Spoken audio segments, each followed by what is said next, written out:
Well, my name's Brian Esrifi. I'm 29 years old. I was with Aspire for around about a year, and been in my current role for about 3 years now, thanks to Aspire, obviously. I first came to Aspire because I'd experienced homelessness for quite a while, probably about 2 years on and off. Didn't have to sleep rough or anything like that. It was more jumping from one of a friend's bed to another bed, just trying to find somewhere to be. I had quite a down point in my life. I was suffering from depression, I had a gambling addiction, and basically more or less everything I touched seemed to just fall apart and crumble. So I was introduced to Aspire. Unfortunately it was through the police, but Aspire definitely put me on the right track. Initially I was working 1 day a week. I was doing some gardening. To start with, I'd never done gardening before. I'm a hay fever sufferer, so I thought this is not for me in any way. It's not for me. But as the weeks went on, I started to get to know the people around me. Started making friendships around people I'm still friends with actually today. Started making some good friendships, and that drew me to want to keep going and want to keep going back to it. It expanded from about 1 day to 3 days a week, closer to the end of it, where I was really enjoying it. It was what was really, I don't know, it was motivating me. It was something that I hadn't had anything that motivated me up to that point.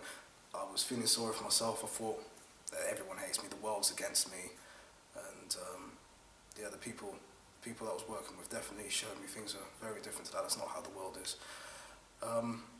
So yeah, after me moving up to 3 days, I was then introduced to Rick, who works at Aspire, and he was very keen to get me out there. I didn't touch on it, but I'd been looking for a job for possibly 4 years at that point. For the first 6 months of it, I was actually employed. For the next 3.5 years, I didn't get an interview. I've got GCSEs, I've got A-levels, I've got experience in working in an office, working on the yard, I've done so many jobs, but yet no one wanted to give me a chance, no one wanted to give me the opportunity. Rick seemed to believe that he can work miracles and he'd be able to get me an interview, and I personally didn't believe him at all. I thought maybe he might be able to push me in the job. At the time, I was looking to work at Sainsbury's at the night shift, just to stack shelves. They wouldn't give me an interview. They just told me that they had no interest in me. We spoke to Rick, explained my situation to Rick, explained the type of person I was, what I was looking for, what I really wanted out of life. He was confident he'd be able to help me. It was probably, I met Rick in October of 2009, and by December he'd got me a placement at a solicitor's firm at the end of Botley Road. I should probably remember what it's called, but I can't. I was there for a week, did work experience there, absolutely loved every second of it, and was fully aware this is what I want to do. I need to get back into this. I felt alive. I really did. After 1 day, I felt like this is where I should be. After that, Rick managed to get me an interview. It's the first interview I'd had for 6 or 7 years. My persona doesn't give off if I'm nervous or if I'm worried about things and everything else, but inside there was butterflies and all sorts of things, just the normal worries. Will I fit in? Am I going to be this? Am I going to be that? Got to the interview after a lot of prep work with Rick. Got to the interview feeling like, well, I am what I am. They'll accept me for who I am and for what I can do, or they won't. And the interview went excellently. I was making jokes after about 5 minutes, which is something I don't normally do in an interview. It's not something that you probably should do in an interview, but I felt comfortable enough to do that because inside I thought, I know that the best I can do is what I'm doing right now, and if me making a joke means they don't want me to work for them, then that's fine, because I'm going to make jokes if they do employ me. So I was invited back for a second interview 4 days after the first interview.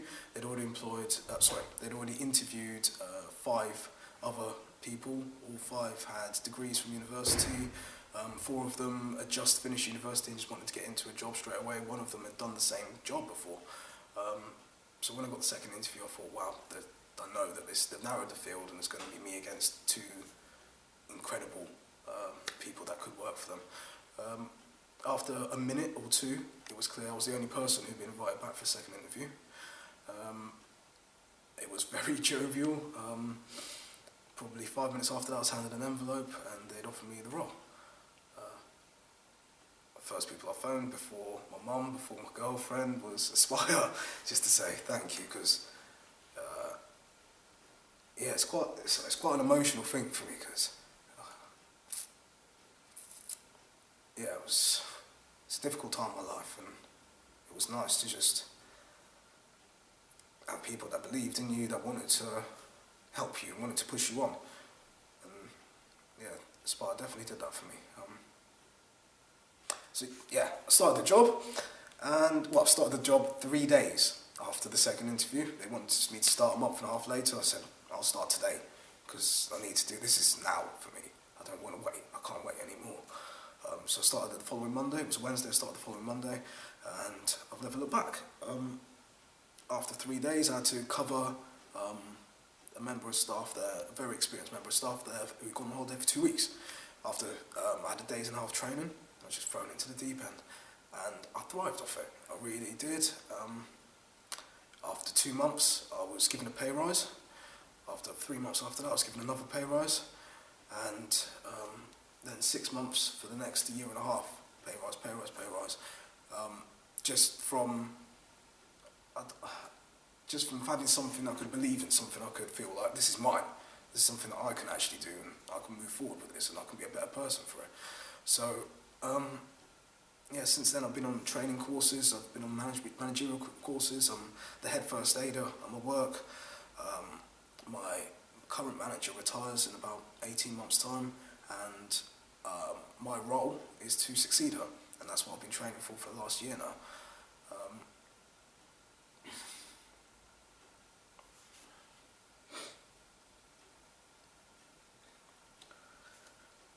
Can I ask about how things been outside of work since you started, and what is the name? Can you also give us a bit of detail about your actual employer, like the name of it?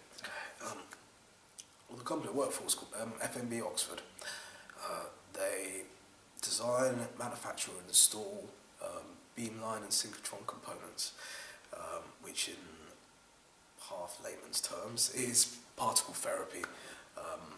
It's just smashing particles off particles to see what happens. Very similar to the Big Bang, the Big Bang Theory, I should say. That is the equipment that we actually make. These things go into countries all over the world. There was, when I just joined the company, there was one that they'd sold to a company in Australia who were using it for medical research, and now, because of the work that my company did, they're now able to break down individual cancer cells underneath the skin without intrusive surgery whatsoever, just by using the equipment that we've supplied them. There's a place called Diamond, which is quite local to Oxford. Massive government-owned synchrotron, where they, like I said, they do the particle therapy there. We are basically their biggest supplier. We do work all over the world at the moment. We have engineers and technicians going everywhere. Personally, myself, I'm a purchaser. I arrange the jobs and I buy all the equipment for all the jobs. I negotiate with suppliers, and I have a lot of face-to-face meetings with suppliers. I'm also having to speak to the design engineers when they're actually designing the work, and the technicians when they're actually doing the work. If there's anything that we can assist with, or anything that we can do to make things more smooth the next time things happen. It's a role that initially I was wary about, but because I was on such a high from the fact that I just had a job, it didn't matter to me, it didn't matter what I was doing, I just wanted to do something, and this was enough, it was enough for me. But as time's gone on, it's actually something that I'm very interested in, and it turns out I'm quite good at as well, which always helps, so it's it's just a matter of me keep pushing myself in the same way I did when before I didn't have anything. I need to keep that at the forefront of my mind so that I can succeed and get to the point where I'm meant to be. Yeah.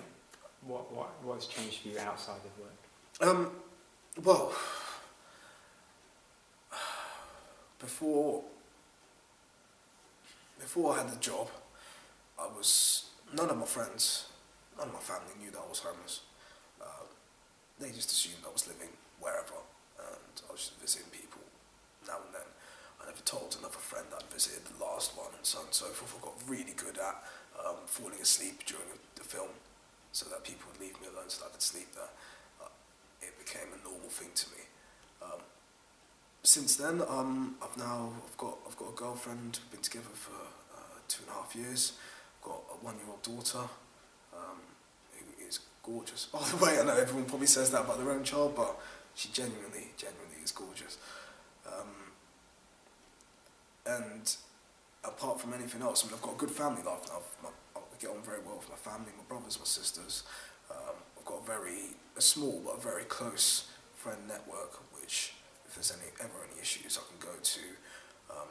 And I've got Aspire, which before, as silly as it might sound, before where you had nobody, and I know Aspire they're a business in a way.